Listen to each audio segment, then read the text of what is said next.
Advocate Mohsin রশিদের বিরুদ্ধে এবং কনক স্যারের বিরুদ্ধে অভিযোগটা হচ্ছে যে বাংলাদেশের আন্তর্জাতিক অপরাধ ট্রাইব্যুনালে চৌধুরী মঈনুদ্দিনের যে রায়টা হয়েছে এই রায় সংক্রান্ত কিছু অবজারভেশন ইংল্যান্ড এবং ওয়েলসের সুপ্রিম কোর্ট দিয়েছে এবং এই অবজারভেশন নিয়ে একটা টক শো আয়োজন করা হয় 21শে জুন এবং সেই 21শে জুনের টক শোতে বাংলাদেশের জুডিশিয়ারি নিয়ে কন্টেম্পশাস এবং ইনডিগনিফাইড বক্তব্য তারা ইচ্ছাকৃতভাবে দুজন দিয়েছেন। এখন জন্ম সনদ দিয়ে খোলো বিকাশ স্টুডেন্ট অ্যাকাউন্ট, নিজের বিকাশ নিজে কর।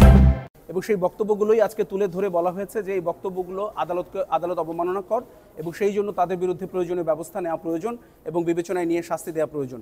এই কথাগুলোই আজকে এবং আমাদের আজকের ফুল বেঞ্চ, বাংলাদেশ সুপ্রিম কোর্টের আপিল বিভাগের ফুল বেঞ্চ এই টক শোটার ভিডিও তারা দেখে যে ইনডিগনিফাইড এবং বাংলাদেশের জুডিশিয়ারির উপরে যে অবমাননাকর বক্তব্যগুলো দেওয়া হয়েছে সেই বক্তব্যগুলোকে আমলে নিয়ে ওনাকে আগামী 21শে জুলাই, অ্যাডভোকেট মহসিন রশিদকে আগামী 21শে জুলাই তাকে আবারও বাংলাদেশ সুপ্রিম কোর্টের আপিল বিভাগের সামনে ফিজিক্যালি অ্যাপিয়ার হয়ে কারণ দর্শানোর জন্য বলা হয়েছে এবং একইভাবে সাংবাদিক কনক সারোয়ারকেও একটা কারণ দর্শানোর নোটিশ দেওয়া হয়েছে।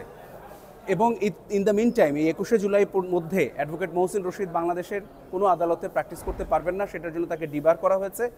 আর যেটা বললাম যে তাকে ফিজিক্যালি কোর্টে অ্যাপিয়ার হওয়ার জন্য নির্দেশনা দিয়েছেন মাননীয় আদালত। আর ভিডিও সরানোর ব্যাপারে বিটিআরসিকে ডিরেকশন দেওয়া হয়েছে যাতে এই ইউটিউব থেকে এই ভিডিওটাকে মানে জরুরি ভিত্তিতে সরিয়ে দেওয়া হয়। Thank you. সে শুধু জবাব দেবে সেটাই বলা হয়েছে। কনক সারোয়ারকে ফিজিক্যালি আসার ব্যাপারে কিছু বলা হয়নি, শুধু যেটা বলা হয়েছে যে সে করবে। Thank you.